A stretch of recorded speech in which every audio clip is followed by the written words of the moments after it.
Hello, BISC 210 students. Today we're going to continue on with Chapter 9, Epidemiology. We got our first half of the video on Friday, and then today I'm going to post the second half of the video. Alright, so this is where we ended on this slide. We got about 28 slides in out of like 50 something. Not too bad. So this meme is interesting because probiotics are something that it's not a new product, but it's something that we've been, as scientists, studying for a while and trying to figure out which bacteria are best inside our gut to help us as opposed to harm us. So we'll talk about probiotics when we talk about diseases of the GI system and why they are really, really useful. And if you take probiotics, then you probably understand why hopefully understand why they're useful. Okay, so we were talking about the epidemiological triangle and how you had host factors, you had environmental factors, and then the etiological agent, meaning the organism that causes the disease. So those were the three things that you needed to look at for the epidemiological triangle. Now, certain pathogens have a really limited host range, what we call a host range. Basically, they only infect a very specific subset of a population. And you could say something like certain diseases that are only found in humans. And that would be kind of a little bit broad, but you could say that organism's host range is humans. It can't infect mice or cows or anything else. It's just humans.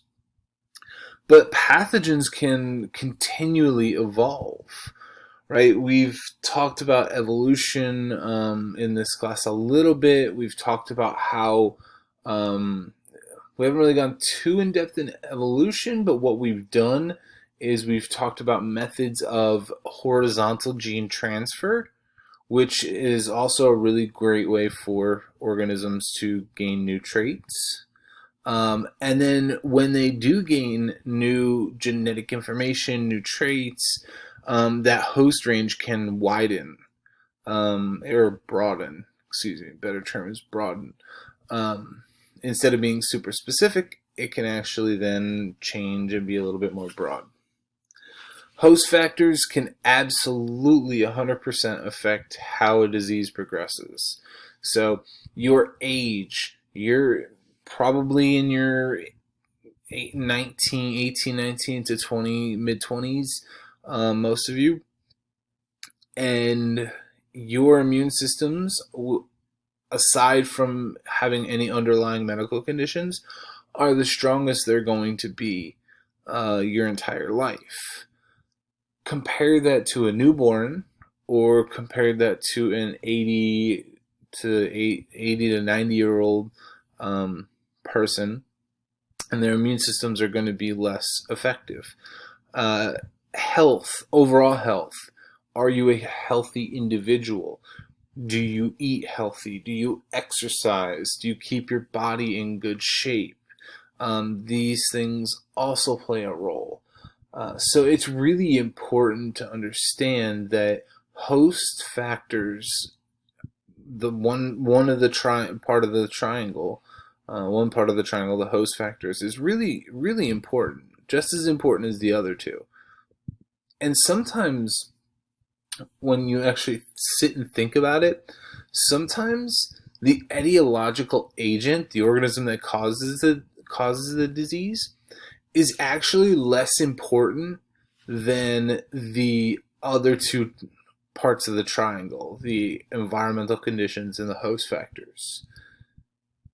It doesn't mean that the etiological agent is not important, but sometimes it means that it's more important. Um, it is more important for the other two pieces of that triangle to be acknowledged and looked at than the ideological agent. And this is a great example here, right? And kind of building off what I said. Infectious disease barely noticed in a normally healthy host could kill an immunocompromised host. This is incredibly true. So right now we are dealing with COVID, an infectious disease. So a normal healthy host may feel a little sick, maybe a fever, maybe a little extra tired, but they get over it. Possibly. Now we know that there are cases where COVID is extremely dangerous to the point where it can overtake healthy hosts. But most pathogens are going to be, our bodies are going to be able to fight them off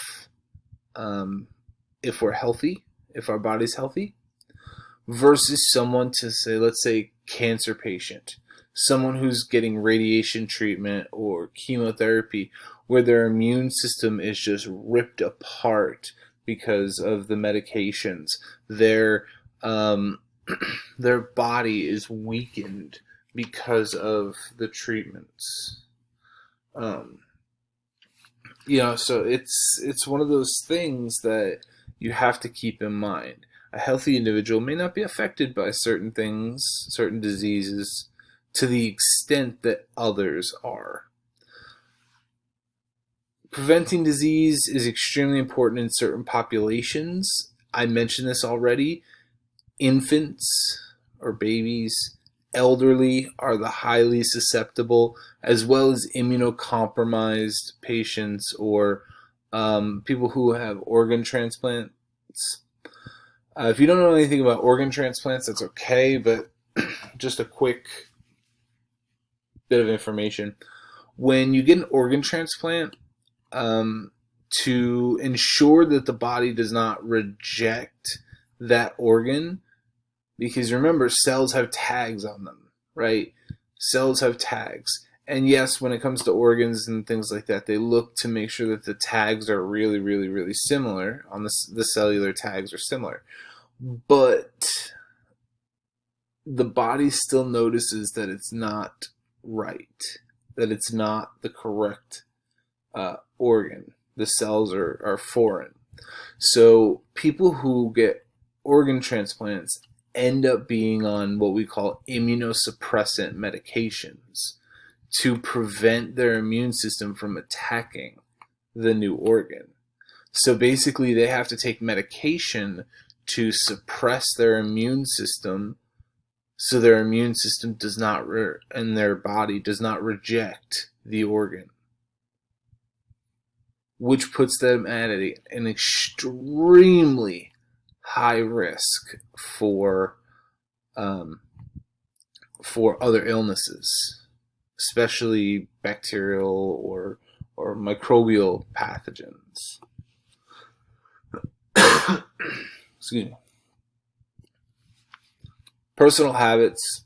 Again, this falls under host factors. Wash your damn hands. That's so easy. It's like one of the easiest ways to help prevent transmission. Just wash your hands. Try not to use IV drugs, meaning don't share needles, things like that. Drink clean water. Here in the U.S., we are very lucky.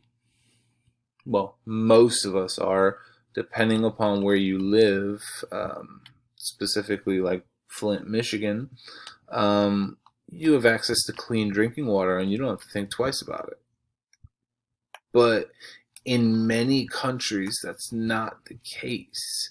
In developing countries, what we used to call third world countries. We now call them developing countries. Um, in developing countries, they have less access to fresh water. So they would have to get the water, they'd have to boil it in order to kill the pathogens in there. And remember, boiling kills most pathogens, but not all of them. Prevention is better than treatment, so that goes with pretty much any medical condition. Being healthy overall is better than having to treat an illness, a chronic illness. And part of the problem with that is some of the diseases, the chronic illnesses, are not able to be cured. There are certain ones that are just that just can't be cured. Viral infections are forever. It doesn't matter what the viral infection is. We have it forever to some degree. Now, if you're talking things like HIV, herpes viruses, meaning human herpes 1, which is cold sores, human herpes 2, which is genital sores, human herpes 3, which is chicken pox. Those viruses, we have them. You get them and you have them forever. Now they may not be expressed all the time, meaning you may not see the effects all the time, but they are at least still present in the body. So one of the things epidemiologists also have to try to do is inform the public of good health practices, right? So some of the strategies include education, meaning literature, and hosting webinars and TED Talks, things along those lines.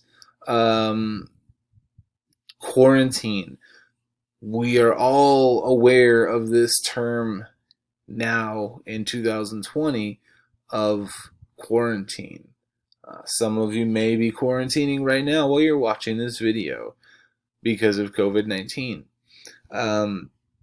So that's another way to help target diseased populations. And then vector control. Remember when we talked about transmission earlier in this chapter, we talked about how vectors are organisms that transmit the actual virus or bacteria. We talked about mechanical transmission, right? Flies, the bacteria getting on their feet, they land on your burger, or the vectors like biological vectors like mosquitoes, where they're part of the life cycle of the microorganism. So we can control that. For instance, mosquitoes, we can try to control those vectors and limit exposure to them, but not always possible. And again, this is just literally what I was saying. Fleas, mosquitoes, ticks, those are the really big ones that are really commonly associated with transmitting viruses, parasitic infections, as well as bacterial diseases. Fleas, the bubonic plague, Yersinia pestis, is the bacteria that it was caused by. Mosquitoes, typically malaria, common viral infection, viral disease, malaria. And then ticks, Lyme's disease, or a couple others.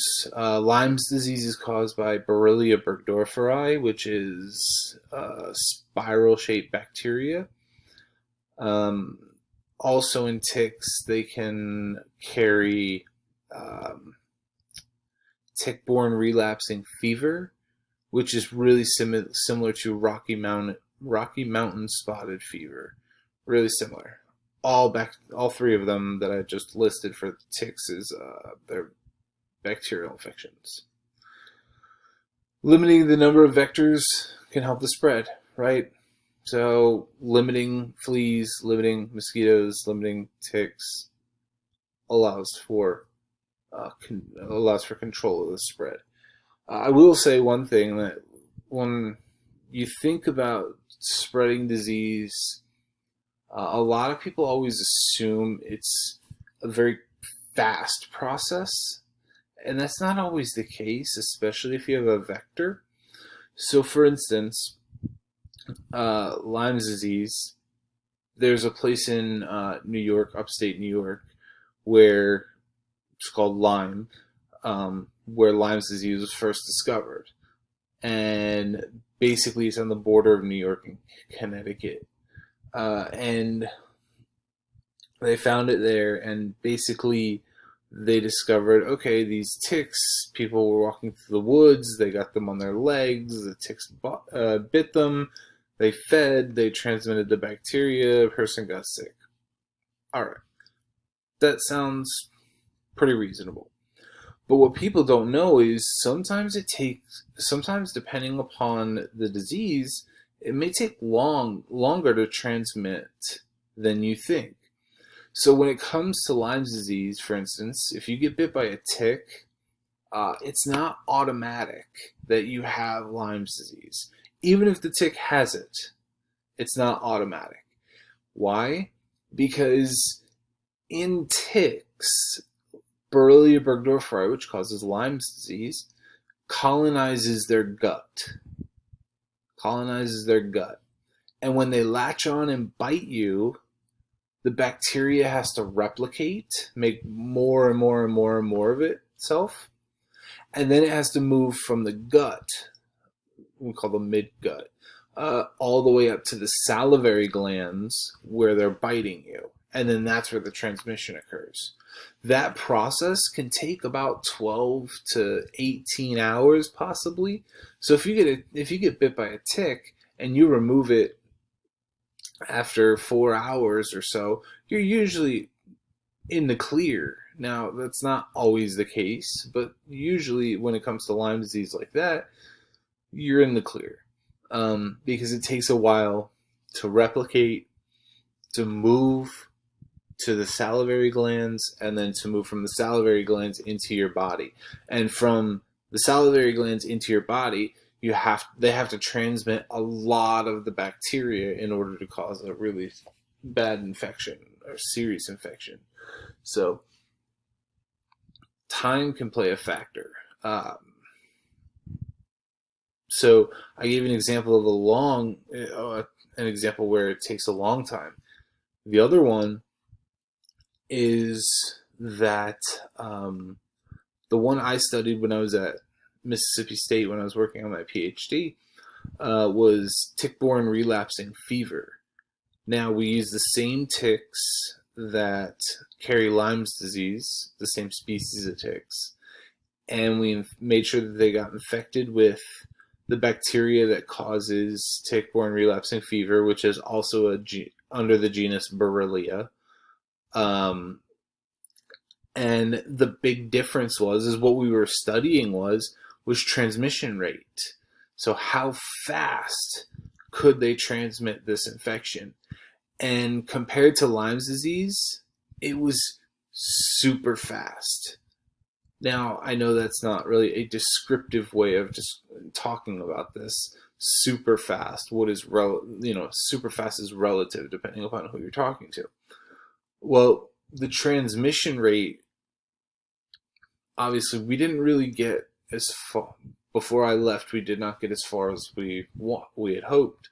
But we had kind of figured out that it took less than 3 to 4 minutes to transmit the disease. And the reason behind that is because instead of colonizing the midgut, replicating, and then going to the salivary glands, like Borrelia burgdorferi, which causes Lyme's disease, tick-borne relapsing fever, which is caused by Borrelia turricata, skips the midgut and colonizes the salivary glands immediately. So immediately the salivary glands are colonized by the bacteria, and the transmission rate can be pretty quick. We got to about 2 to 3 sometimes 4 minutes. But we believe it's actually a bit faster than that. Because as soon as they bite, they're already transmitting salivary secretions. Could be rapid. Could be even more rapid than what we discovered. Yeah, in a developed nation, we have pretty much public health information everywhere. Employees must wash hands, vaccine mandates. That second one, it's a little bit more in depth than just saying mandated vaccines. We actually spend a chapter on vaccines.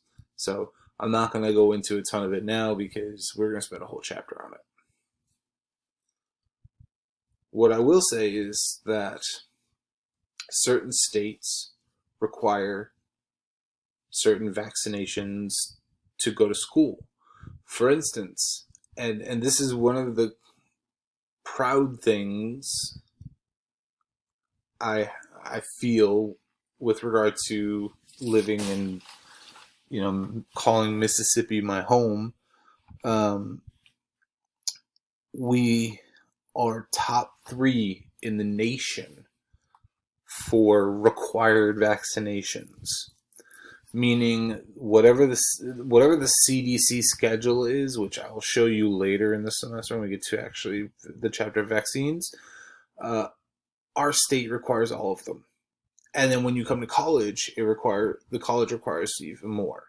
So the point is, we are actually one of the top 3.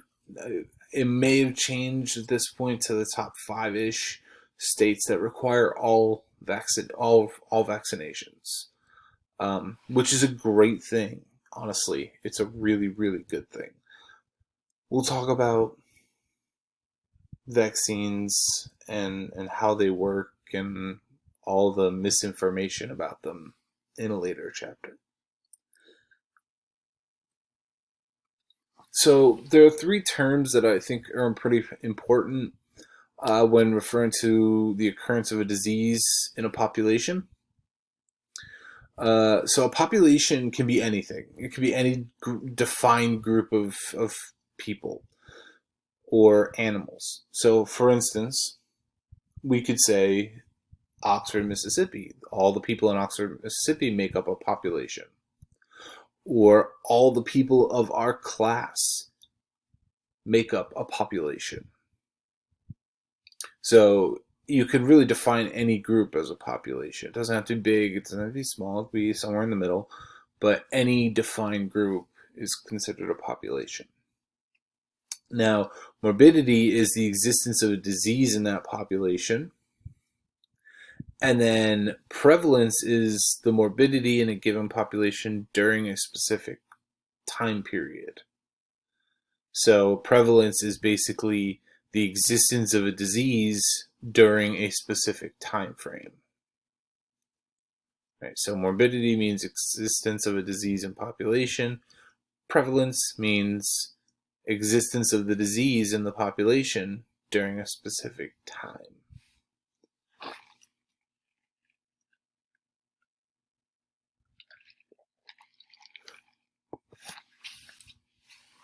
Okay.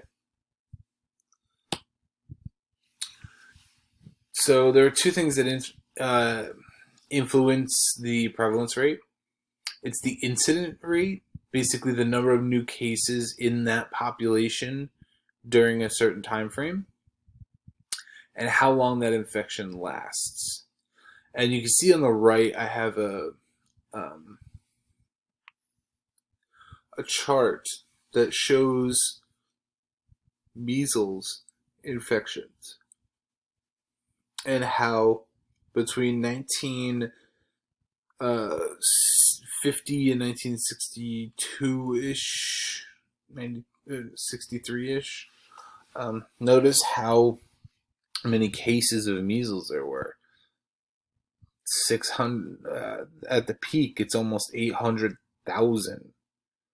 Okay, but once the vaccine was licensed, once the vaccine was created and licensed, it dropped to less than 100,000.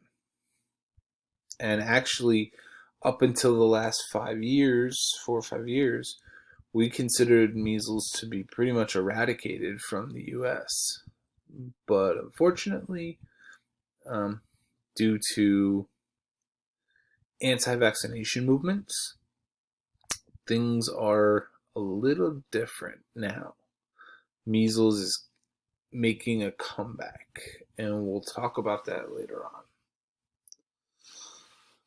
This is one of the most important sayings in all of biology and all of science. Correlation does not imply causation. Meaning, just because one thing happens, it does not mean that it is causing something else to happen. So, just because I think the best example that I can give is vaccines and autism, because this is pretty applicable. Just because somebody got a vaccine and then found out that their child was autistic, just because they got the vaccine around the same time they found out that the child was autistic, does not mean that the vaccine caused the autism. So correlation does not imply causation. And that's really an important statement in biology. And honestly, in any situation, you can really apply it to pretty much anything. Just because one thing happens, it does not automatically imply that the other thing that happened is related. So sometimes, and that's the problem with the anti-vaccination movement. One of the problems, among many, is that they ignore this, and they essentially assume that vaccines and autism are correlated, and then there's causation. So it's an important statement, and I really hope you understand what it means, that two things can happen that may be related, but it doesn't always mean they are. Right? So we'll talk more about this in a later chapter. I want to get into this a little bit deeper, but for right now, I don't want to go too heavy into this. When we get to vaccines, I promise you, I will speak on this much more. Semmelweis was this physician who really was revolutionary in terms of prevention of hospital-acquired infections, HAIs.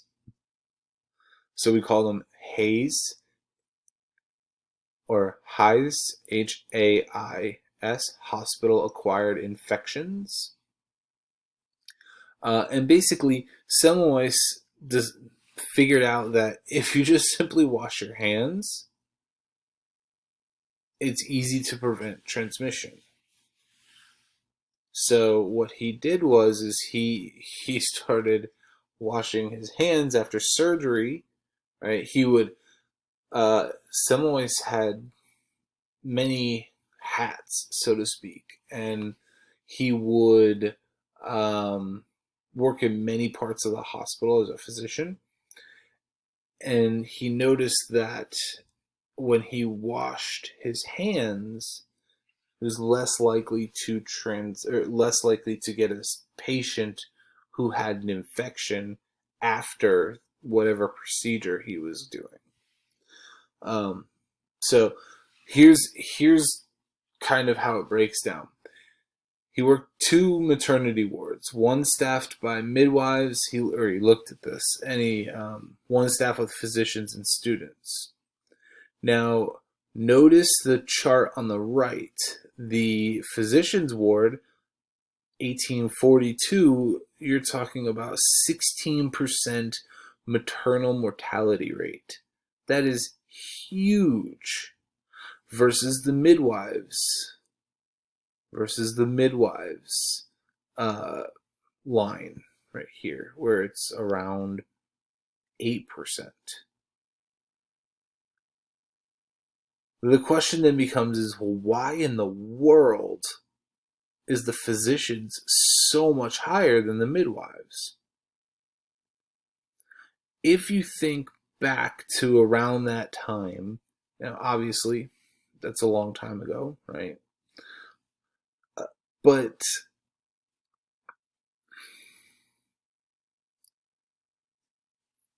the role of a physician, back then was a lot different than the role of a physician now.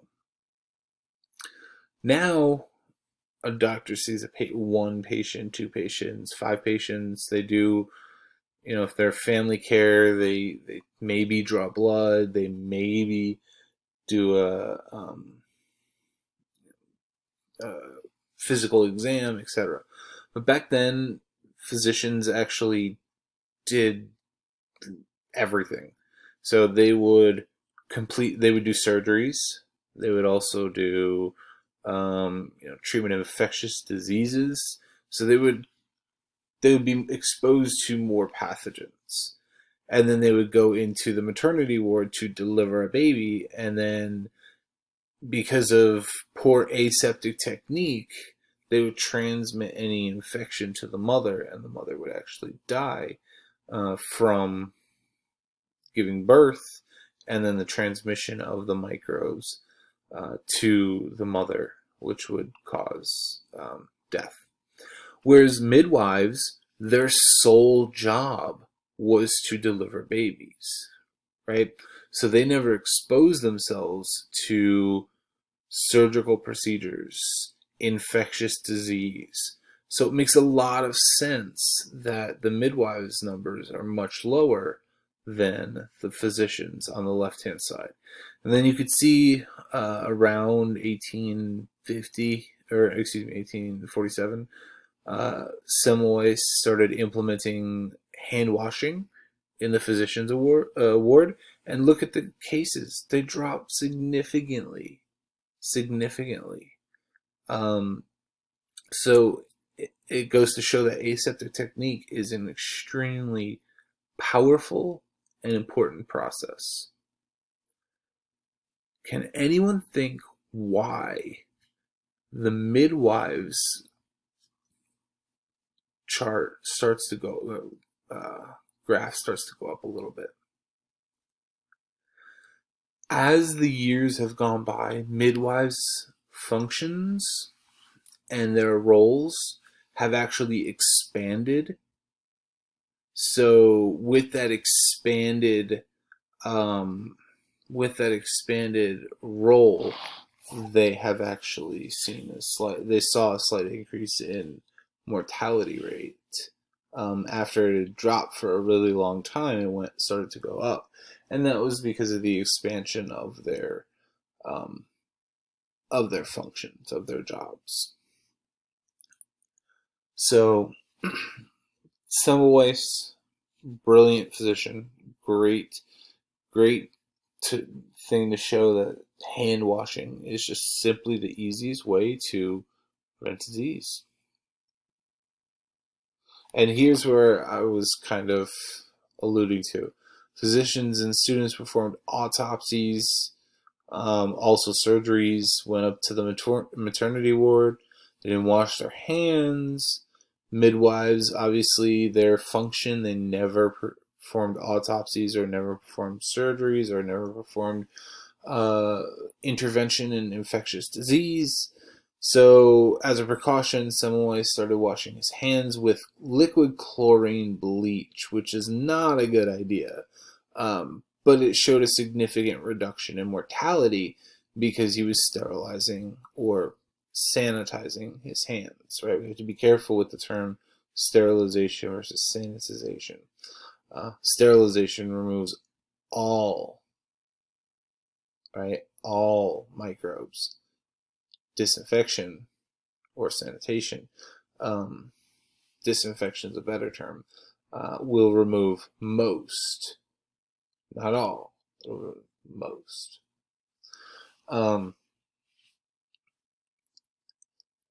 Liquid chlorine bleach solution is a hand washing answer to the problem was not smart. They didn't know back then though that using bleach to clean your hands is a bad thing. We know that now, that we shouldn't be washing our hands or injecting bleach into our body. Okay. Now, nosocomial infections. This is a very key term. The term nosocomial is super important. I expect you to know this term. I expect you to know what it means. And I guarantee at some point you will see this term. Nosocomial infections are hospital-acquired infections. Hospital-acquired infections. HAIS. Hospital-acquired infections. Basically, you go in with one thing, you come out with something else. Now, I can speak from a position of experience when it comes to this.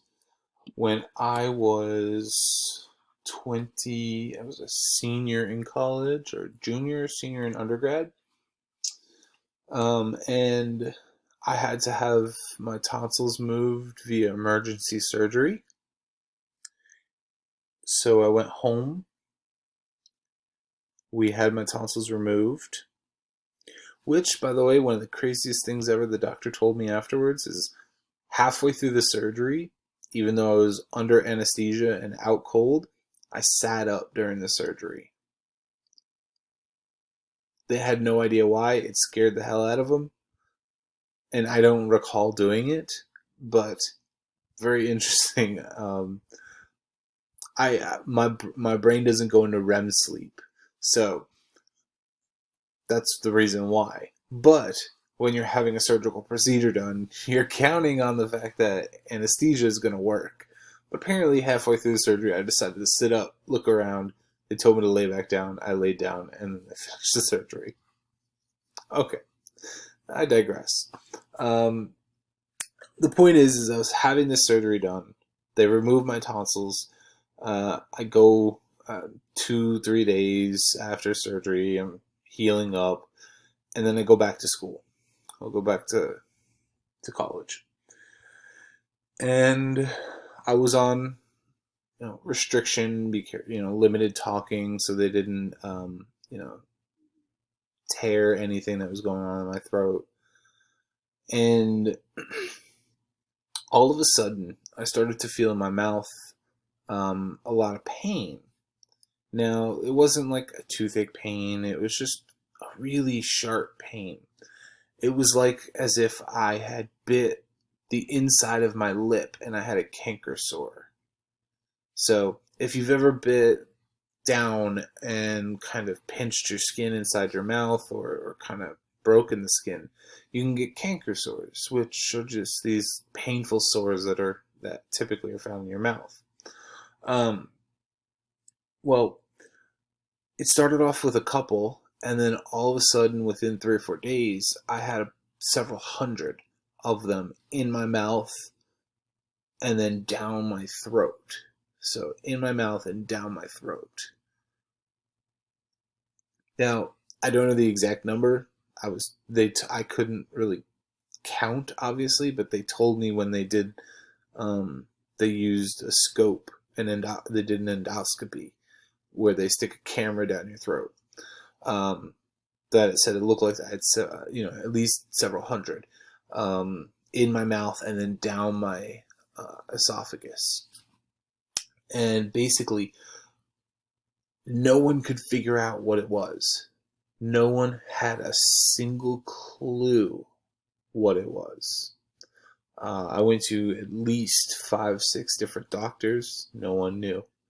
All they would do was try and treat the pain. Here's pain medication, here's pain medication. But no one knew how to fix it. So I suffered for almost 3 months, just under 3 months, I believe, um, with these sores in my mouth. And all I would do was just take medication constantly to alleviate the pain. It got to the point where it was so painful that I just wouldn't eat or drink. And I lost close to 70 pounds. Just because I was starving myself, essentially, because it hurt too much to eat or drink. And then one day, a great friend of the family who happens to be my dentist, was my dentist in New York, good friend of the family, I was talking to him about it through text message, and he asked me if I would be willing to let him, try something. He thinks he knows what it is, and he wanted to try to treat it. And I said, at this point, it's been almost 3 months. Absolutely, go for it. And what he did is he prescribed me pain medication plus a liquid medication that would coat my mouth and my throat so I could eat or drink, which was great. But on top of that, he also gave me antifungal medication. And when I got the prescription, it was an antifungal medication. I was like, what is this? Why? Why am I getting an antifungal medication? And to me, it made no sense. And at that point, I wasn't very knowledgeable in pathogens other than bacteria. So I was like, makes no sense. I don't get it, but I'll try it. Did a 15-day course of the antifungals, and it was gone. It worked. The antifungals worked. What happened was, while in the hospital, I ate some hospital food after my surgery. Was in there for a while. And I picked up a secondary infection, a nosocomial infection.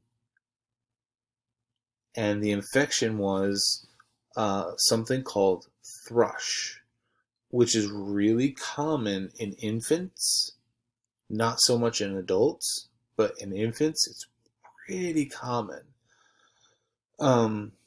So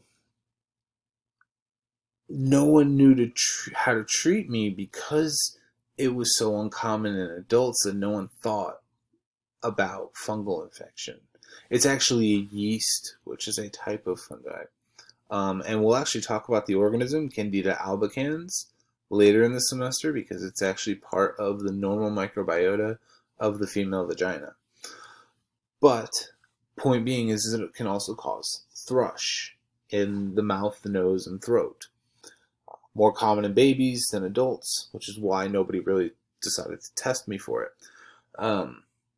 But my dentist, awesome guy, smart guy, figured it out, and I was better within, a week or two. It was a pretty crazy experience. It was the first time I ever really thought about the fact that I went into the hospital for one thing, and it came out with something else. And I didn't know that there was a term for it. And the term is nosocomial. You go in for one thing, you come out with something else.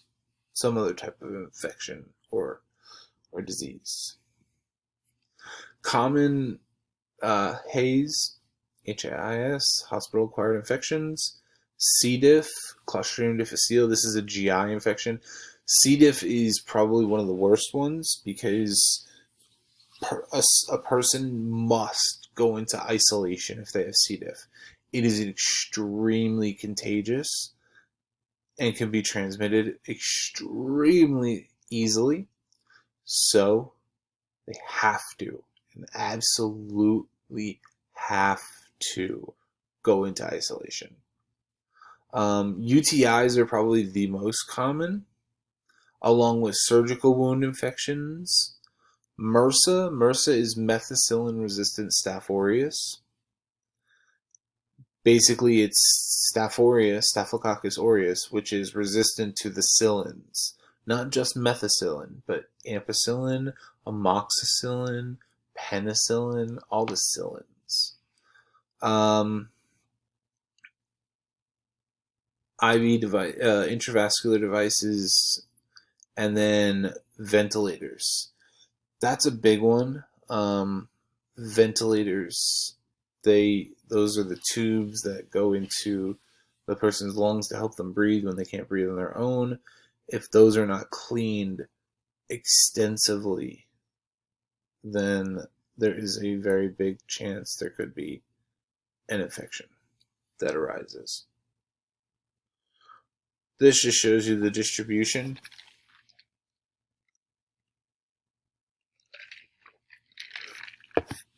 That C. diff is the most prevalent one, and then UTIs are second. Now, this is not the best distribution because it doesn't really take into account.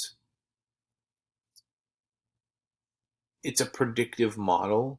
It doesn't really take into account other factors. So, yes, C. diff is technically the most common by a long shot, but catheter-associated UTIs are also extremely common, especially if you're looking at nursing homes. If you're looking at home health care, patients who live at home, who get care at home, can end up with catheter UTIs. The point being is it's not all this pie chart is not all encompassing. These are some of the common bacterial species: Staph aureus, E. coli, C. diff, and Pseudomonas aeruginosa. And all of these are demonstrating increased antibiotic resistance. We are starting to see a significant amount of resistance to antibiotics by all of these organisms, especially C. diff and Pseudomonas, which is really bad. Really, really, really, really bad. We will have another chapter where we talk about antibiotics specifically. So we'll even talk about the resistance to antibiotics as well. So this is just a brief example. How to prevent hospital-acquired infections, nosocomial infections. Wash your hands. If you are a medical professional, which many of you want to go into some form of the medical field, hand washing, PPE, gloves, masks, gowns, sanitization. Remember, sanitizing means to completely kill everything. Sanitation is to get rid of most microbes. Sorry, not all. Sterilization, equipment sterilization, is to get rid of all microbes. So sanitation gets rid of most, sterilization gets rid of all. Limiting patient transport, single-use equipment, and isolation as needed, depending upon the infection. If you're looking at something like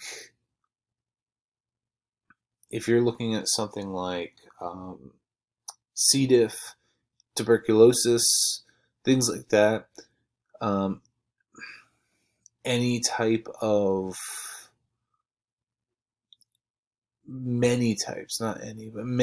of respiratory infections or infectious diseases that are really uncommon, then you put a patient in isolation. This is showing just some examples of emerging and re-emerging diseases. You've probably heard of most of these. Maybe not most, but several of them. H1N1, what we call the swine flu. West Nile virus. Ebola. Zika. Bird flu. Lassa virus is a pretty bad one. But notice a lot of these, notice where they start. Here in Central Africa, and then they are distributed to other places in the globe. So we would say something along the lines of, okay, well, the Lassa virus is endemic to this region where this blue dot is, or Zika virus is endemic to Central Africa. Malaria would be the same thing. So we're talking about endemic, meaning it's always in the population. You can always find it in a given population. Some major factors include, for emerging diseases, population crowding, poverty, tropical climates, right? The warmer the climate, the more active they can be, the pathogens, diverse wildlife, deforestation, urbanization. So population crowding, India is one of the biggest problems because their population is going to be impossible to sustain in the amount of space they have in their country. So India sees a lot of specific diseases. Same thing with China as well. And other countries that populate overcrowding is a big problem. And that would be a lot of developing countries. Poverty. Poverty is a huge one because people that are poor don't have access to many of the things that people who are not poor have access to. Better health. People who are not below the poverty line have better health care usually, have better access to more healthcare options, can afford to go see the doctor when they're sick. So there's a lot of things when it comes to poverty that really help contribute to emerging diseases. Deforestation and urbanization, those should be kind of common sense in the sense that, well, we're chopping down forests, so we're going to find some new stuff. We find new species all the time of actual animals, of organisms. We find new species all the time in forests. So, especially the rainforest. So deforestation, we could be unlocking pathogen, releasing pathogens. And then urbanization, people moving into closer proximity to wildlife, right? People seem to think, it's cool that that they can move outside of a city to the suburbs where they have a backyard and all these, acres of land where there's, kind of just this, that's been untouched. That presents a little bit of a problem because now you're starting to infringe on other organisms' space, so to speak. And that can lead to introduction of new types of infections and diseases. Ethical considerations for vaccinations and in general. So getting as many people with the normal immune systems to take part in vaccination is key. Why? Because it creates something called herd immunity. You may have heard this, obviously, in the COVID-19 world, talking about herd immunity. Now, herd immunity essentially is this: the many protect the few. What do I mean by that? The many of us that get all the vaccines that are necessary protect the few that cannot get the vaccines for valid reasons. Keyword here is valid reasons. And the point is, by inoculating or vaccinating a high percentage of a population. Now, depending upon what disease it is, it requires about 85%, 85% of the population to be vaccinated. Some diseases, it's more like 90 to 95% of the population has to be vaccinated. So, depending on the pathogen, the percentage of the population that has to be vaccinated goes up. If it's extremely pathogenic, you're now looking at something where the population requires 92 to 95% to be effective and cause herd immunity. But again, the many protect the few.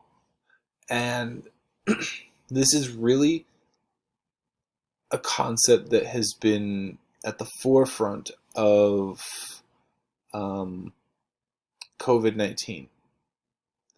People have been talking about herd immunity and how COVID may not confer herd immunity. But some people postulate that, sure, when herd immunity occurs, then we'll be okay. Well, if you think about it, if certain diseases, really contagious ones, require 90% of the population to get infected first or get immune in some way, since there's no vaccine, the only way to become immune is to get it and then get better, right? So now imagine the whole U.S. population, 90% of them have to get this virus and then clear it to protect the 10% that can't protect themselves. Now that 10% includes people who are organ donor or organ recipients or even donors, people who are undergoing cancer treatments, people who cannot, because of health reasons, get immunized and try to fight this the same way a healthy individual would fight this.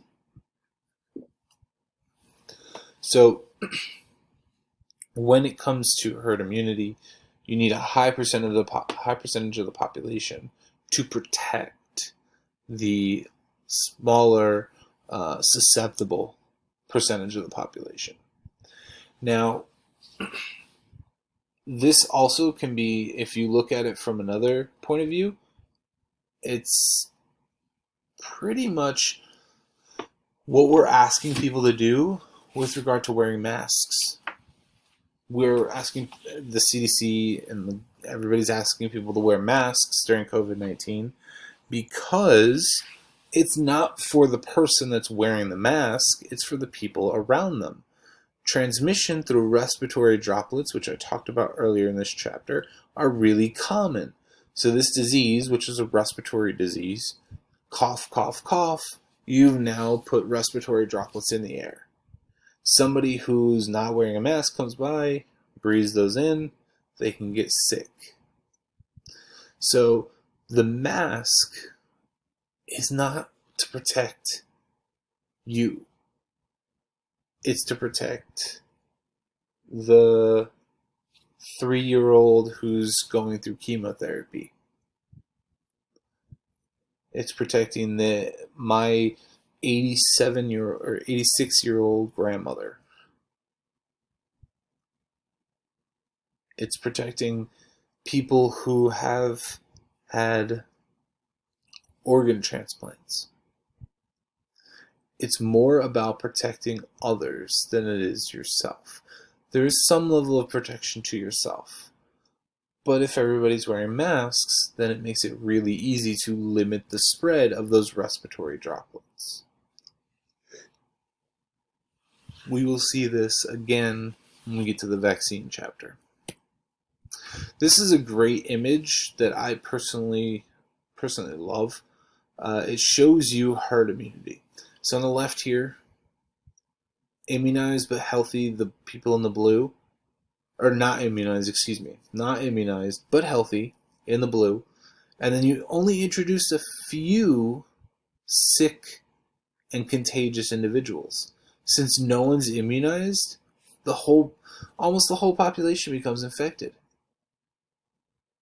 This is the worry with COVID-19, right? Living in a dorm, let's say there's 50 people on your floor, the floor of the dorm that you live in.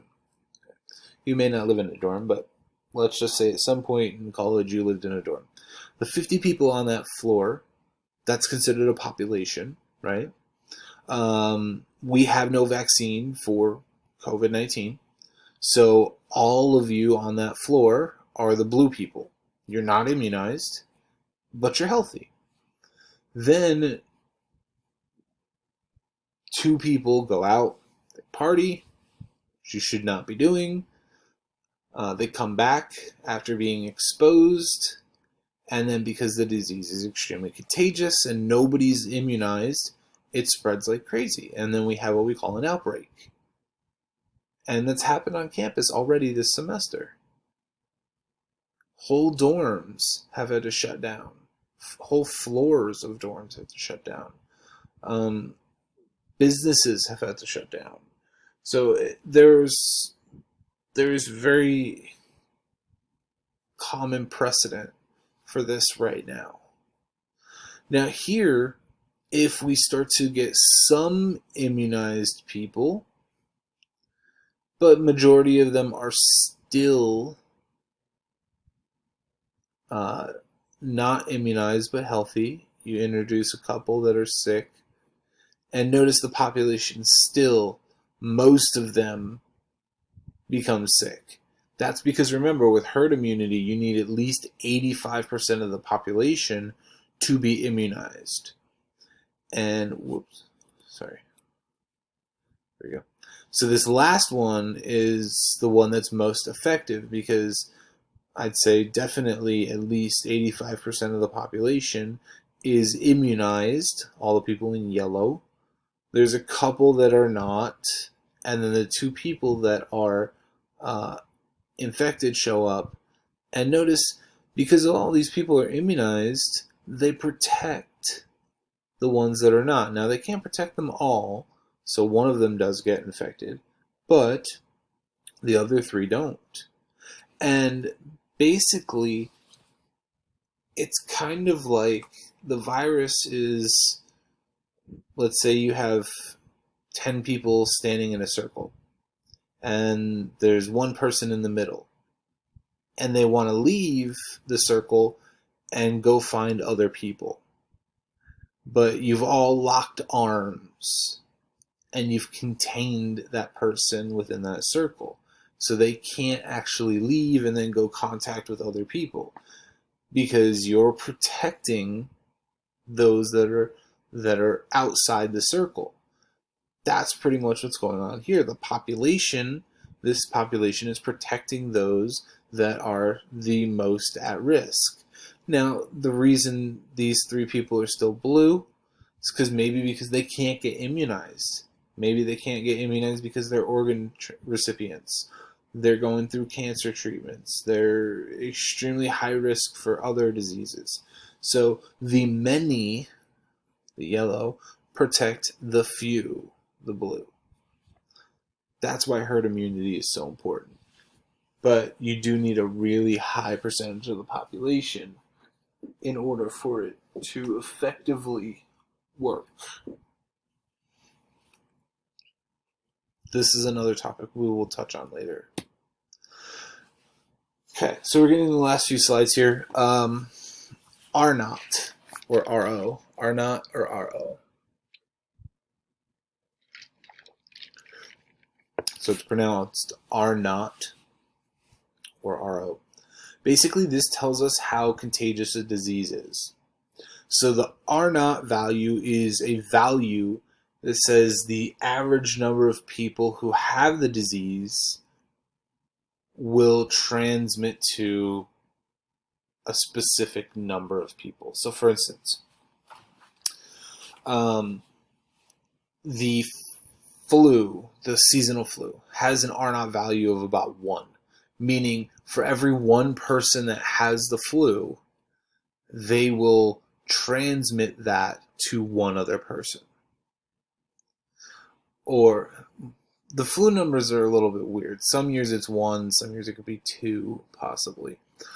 Anything below a 1 is good, meaning for every one if the value is below 1, it means for every one person that's infected, they'll infect on average less than one person. So, meaning most people won't infect others. Or it could go in the opposite direction, which is really bad, like measles, and have a high R naught value, and whatever that R naught value is one person will infect up to that many people on average. So R naught value is just a mathematical value that can be determined and utilized by epidemiologists to figure out, on average, every person that could be or is sick with this specific disease will transmit it to this number of people.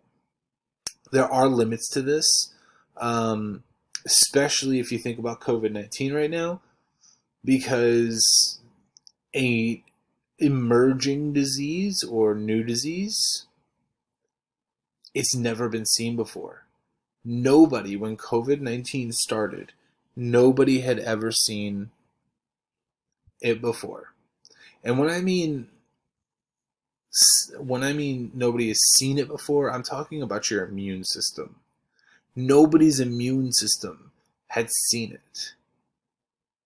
So it was foreign, and it was nobody's immune system knew how to fight it off because it's so new.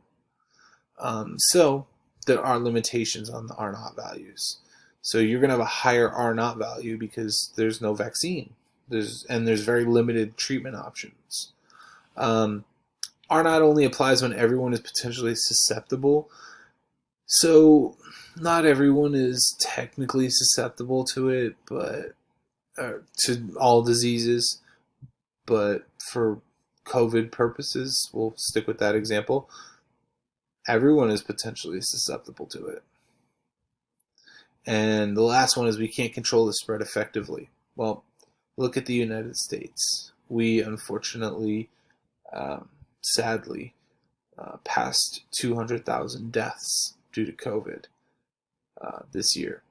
So obviously, controlling the spread effectively is not happening. So you can see that there are some limitations to this value. It is not an end-all be-all number.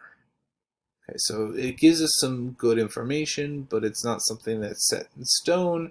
The R naught value can change depending upon a lot of factors, but it is useful to know.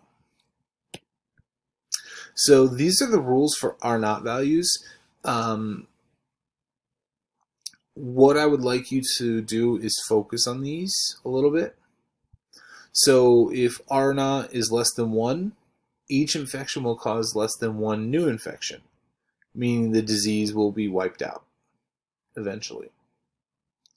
If R naught is equal to 1, that means for every one person that's infected, you will get, on average, 1 new infection, which is most diseases fall into this category, around 1, roughly 1. But it's not going to cause an epidemic or a pandemic. If the R naught is greater than 1, each infection will cause more than at least 1 new infection, and it will spread quickly and can lead to an epidemic and pandemic.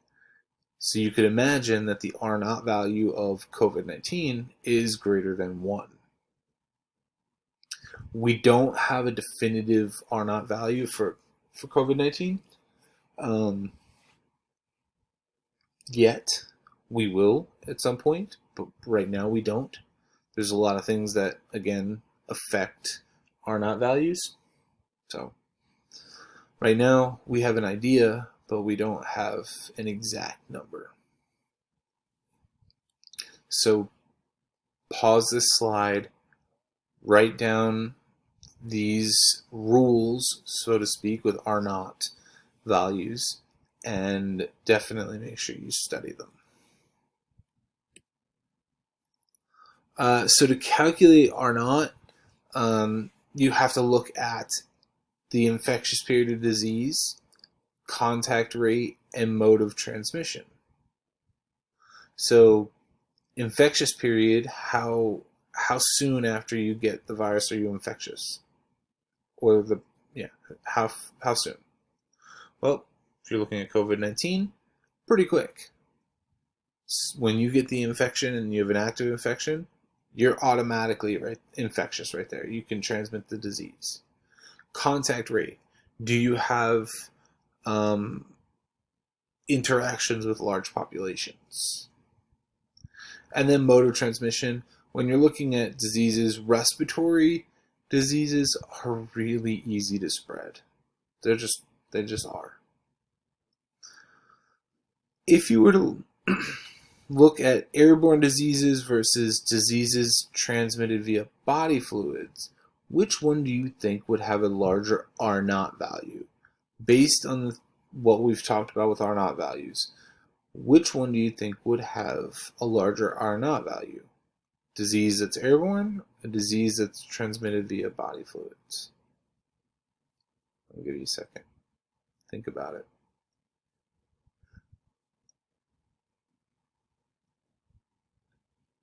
Okay. So the answer is going to be airborne. Airborne diseases, right? Transmission's easy. Contact rate, if you come in contact with lots of people.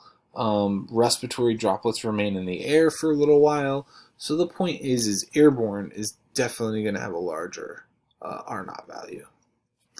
And it spreads a lot faster. Because think about bodily fluids. You have to physically come in contact with somebody or something that they've had their bodily fluids on to transmit the disease. So airborne, on the other hand, I could walk by you, cough 4 or 5 times, and now I've just introduced that virus to that environment in the air. So R naught value would be larger for airborne illness. And then here's an example. So hepatitis, and we're looking at the R naught values for certain diseases. So hepatitis has an R naught of 2, Ebola had an R naught of 2, HIV is at 4, SARS is at 4, mumps is at 10, and then measles is at 18. So that means for measles, for every 1 person infected with measles, on average, they will transmit the disease to 18 other people. Hopefully you can hear the emphasis I'm putting in my voice, that the R naught value tells us on average how many people they will transmit an infection to. On average. So measles is crazy high with the R naught value, which is why we were so happy when we eradicated it. But now that it's back, it's extremely concerning because we know the R naught value of measles is extremely high. So transmission is very high.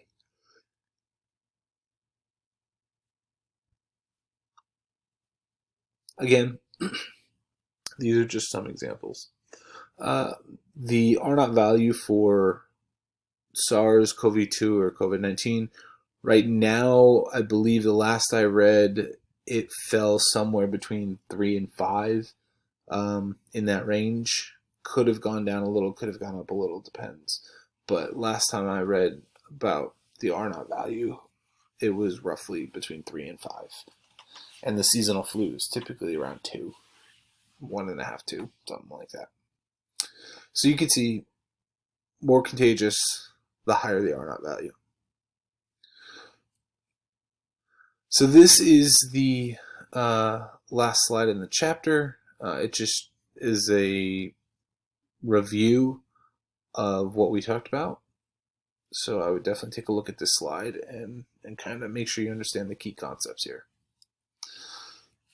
All right, so this is the end of chapter 9.